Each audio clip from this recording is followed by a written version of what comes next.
I know that many of you have come here because you're unhappy with particular parts of your body, your legs, your thighs, your stomach, your wrinkles, your backside, your breasts, the fact that you're getting older, going through menopause, going through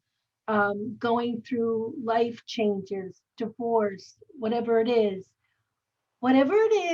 that has brought you here to my group, Love in the Skin You're In. I am so excited that you're here. And the reason why is because I'm going to teach you here within the group, since I'm setting it up as a series of learning modules and some self coaching, and through Facebook Lives, I'll do some training with you. I'm going to teach you how to change your mind.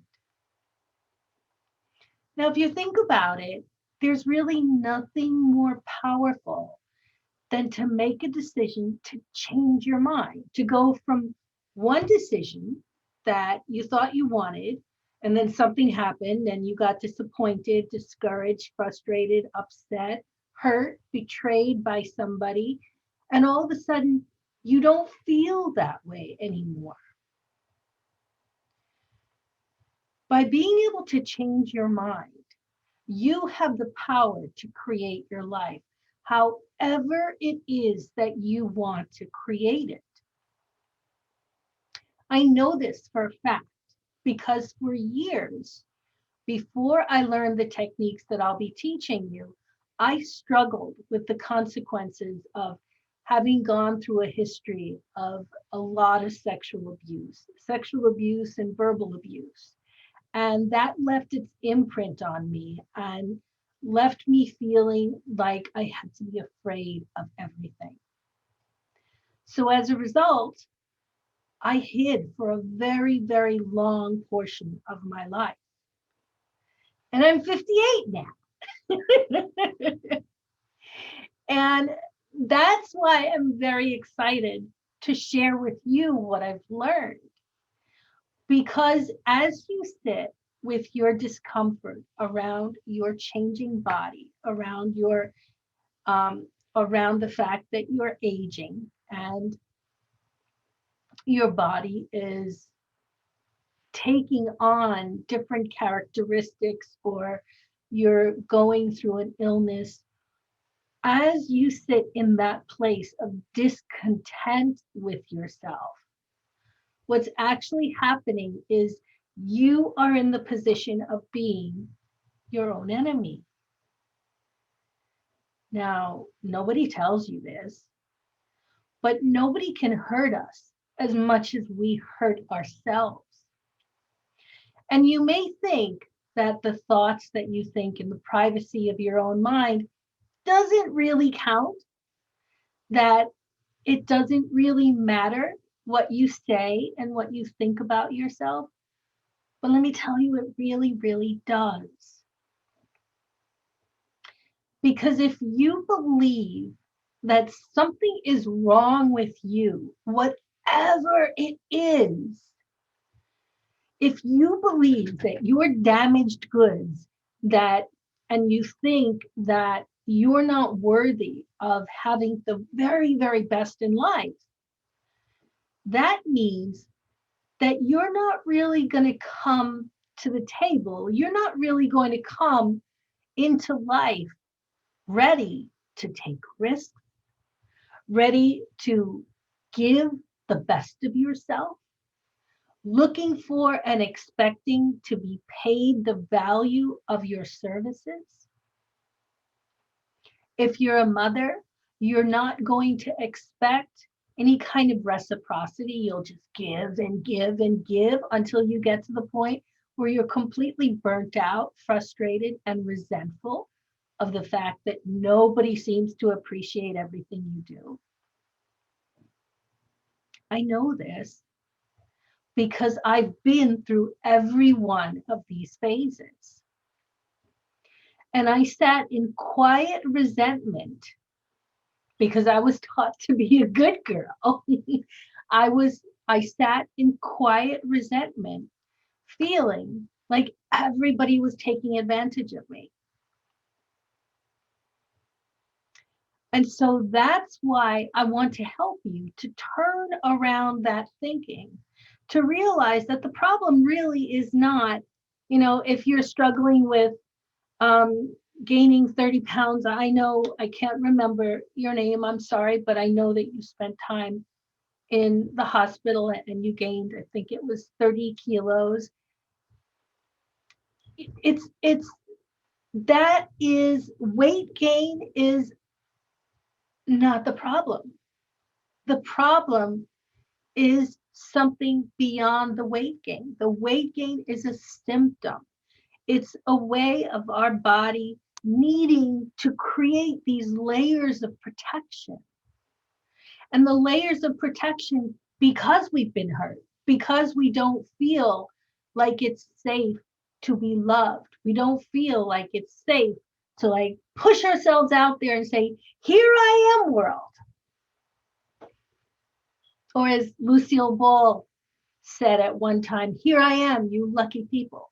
She used to be terrified of getting out on the stage.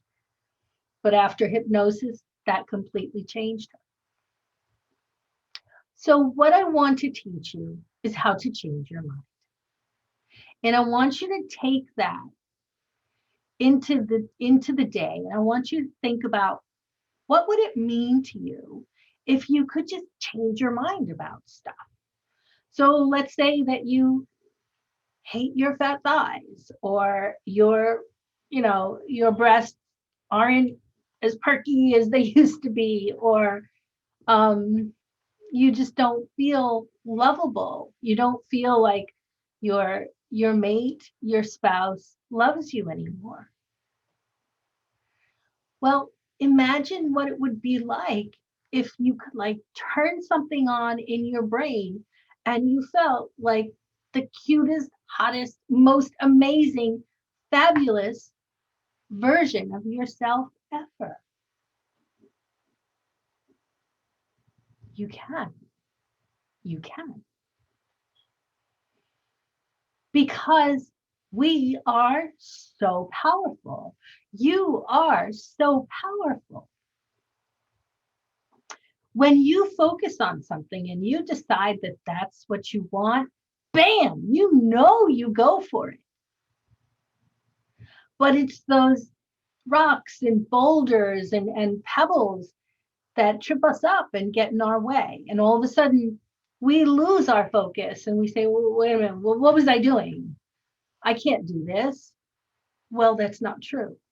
Those are the little voices of your inner critic, that little internal voice inside your mind that records everything from the beginning of your history of experience of life, telling you, hey, remember when you were 7 years old and your brother said that, and it felt really, really bad and it felt really true? Well, there's evidence of it. Look, here you are.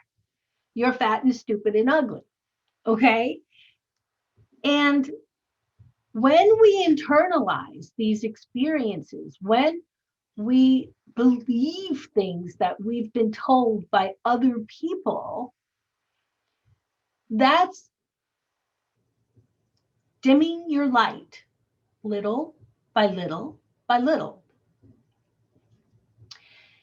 And by being able to change your mind and shift your awareness and perception to the realization that you are freaking amazing exactly as you are, and that you don't have to change a hair on your head to be the astonishing person you are, then the world is at your fingertips. Then you can do anything that you want. Nothing, nobody says or has said or will say will ever get you down for long, because you will have the internal resiliency of being able to lift yourself back up by the bootstraps and realize that it's you. You don't have to wait for a bright, sunny day to feel better. You don't have to wait until something happens in your family environment. You don't have to wait to have more money. You don't have to wait until you get a bigger house, a bigger car, until you lose 50 pounds. No, no, no. You can do it. You are one single decision away from changing your life, from realizing that all of this thinking around what you are focusing on, the extra 30 pounds, the the flabby stomach, the fat thighs, having clothes that are too tight, all of that is just a distraction. And no diet is going to fix that, because a diet is only going to make you crazy and think about all of the things that you haven't yet achieved. Wow, I'm still fat. I'm still hungry. I'm still overweight. I'm a loser. Well, you're not. So the fact that you are here is such a delight to me, because you are going to learn how to change your mind voluntarily. You are going to learn processes that will help you to bounce back every time life knocks you on the butt. You are going to learn how to embrace the power that you have burning inside of you. And if I haven't already welcomed you, I welcome you to this group. I love you so much. Bye now.